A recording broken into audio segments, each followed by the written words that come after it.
দাদা এদিকে দুটো চোর পেয়েছে দেখলে?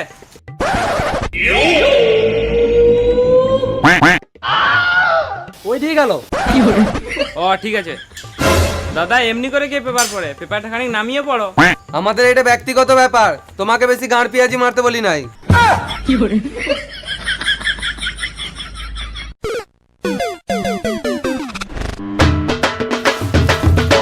এই পেপারটা দিয়ে যা।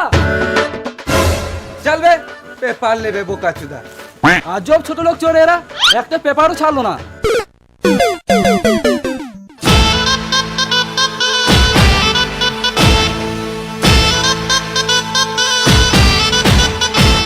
মানি ব্যাগটা চেক করতো। 10 টাকা পেলাম, তবে ছিঁড়া। আরো দেখ কি কি আছে। ভিডিওটি যখন শেষ পর্যন্ত দেখে নিয়েছো তাহলে একটা কমেন্ট